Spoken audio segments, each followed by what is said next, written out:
जय छत्रपती शिवराय. नमस्कार मंडळी, स्वागत आहे तुमचं दिनेश वृषाली कराड या चॅनेलवर.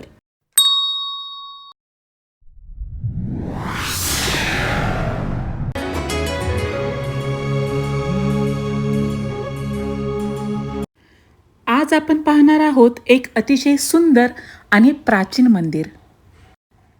सांगली आणि कोल्हापूर जिल्ह्याच्या सीमेवर कृष्णा नदीच्या शांत आणि निसर्गरम्य काठावर वसलेलं हे आहे खिद्रापूरचं प्रसिद्ध श्री कोपेश्वर महादेव मंदिर.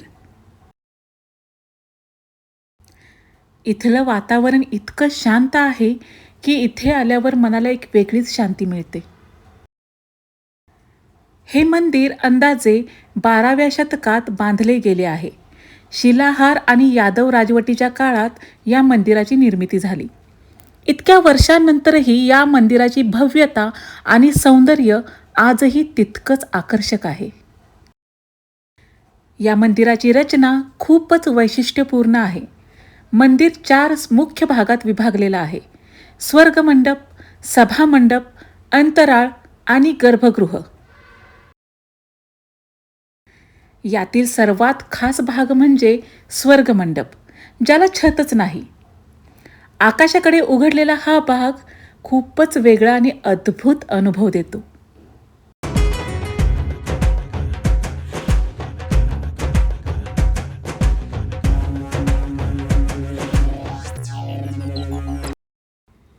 मंदिराच्या भिंतीवर आणि खांबावर अतिशय सुंदर कोरीव काम केलेलं आहे.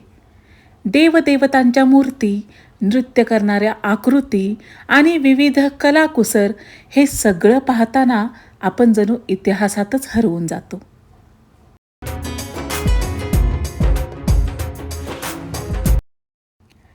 या मंदिरामागे एक पौराणिक कथा सांगितली जाते. राजा दक्षाने केलेल्या यज्ञात भगवान शिवांचा अपमान झाला. हे सहन न झाल्यामुळे माता सतीने त्या यज्ञात देहत्याग केला.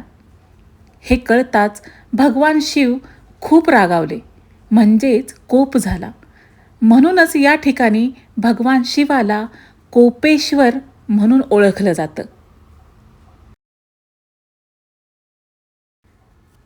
या मंदिरातील आणखी एक खास गोष्ट म्हणजे इथे नंदीची मूर्ती नाही. असं मानलं जातं की त्यावेळी नंदी सतीसोबत गेले होते. आजही हजारो भाविक मोठ्या श्रद्धेने इथे दर्शनासाठी येतात. महाशिवरात्रीच्या दिवशी इथे खूप मोठी यात्रा भरते.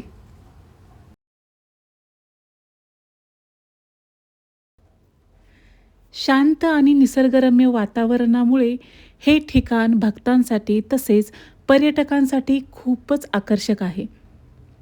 तुम्हाला मंदिराच्या बाहेर पार्किंगचीही सुविधा आहे.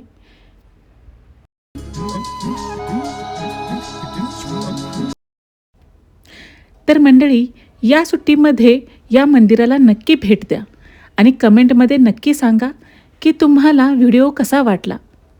धन्यवाद.